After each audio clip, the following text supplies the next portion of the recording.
critical analysis of the court system. The prevailing criminal justice system in Pakistan undeniably is both exploitative and oppressive. It is exploitative because it unduly rewards the elite with excessive economic benefits at the expense of the poor, in stark contrast with the injunctions of Islam and the principles of a welfare state, which call for the redistribution of wealth from the rich to the poor. It is oppressive because it denies justice to the weak against the criminal excesses of the powerful in society, who can virtually get away with murder. All kinds of elite in society are collectively responsible for this unhappy state of affairs.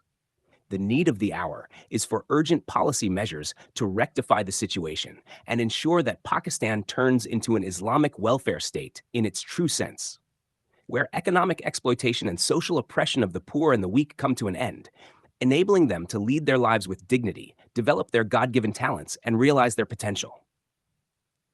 Issues and problems in the court system. Backlog of cases. Around 1.8 million cases are pending. Lack of judges. Around 4,000 judges for a population of 220 million people. Political pressure. Lack of expertise. Many judgments by the district judiciary are struck down by high courts due to not following the principles of law. Once a journey for justice begins, the children of the person starting the journey would finally reach a conclusion, only to be disappointed once the appellate court declares that the lower court had erred in law and passed the judgment on a misreading of the applicable principles of law.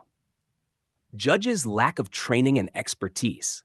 The judges themselves lack training and expertise to deal with complex cases.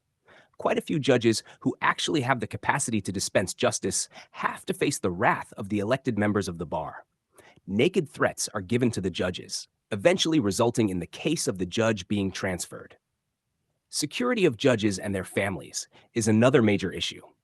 Inordinate delays, lawyer strikes, incompetent trial judges, coupled with no sense of responsibility, are one of the major factors that contribute to the constant decay of our legal system.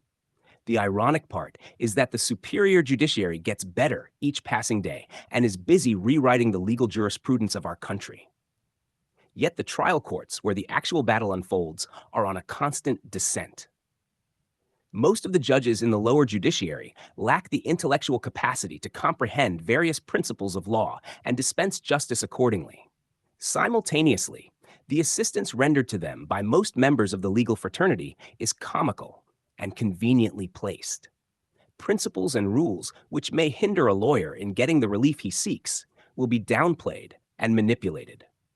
Despite being officers of the court, they mostly do not fulfill their duty diligently and maneuver the proceedings in a way that suits them. Inadequate judicial infrastructure is also leading to the inability of the courts to keep up with the growing population and litigation demands. The crime ratio is increasing day by day due to weak law and order. The number of judges in district courts is also a problem. Another problem is in the police department.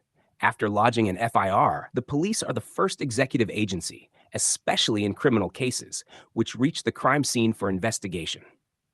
The investigation is the first step in a criminal case and is the primary administrative duty of the police. In fact, the investigation is an evidence which leads the court to a just and fair conclusion about the guilt or innocence of an accused person.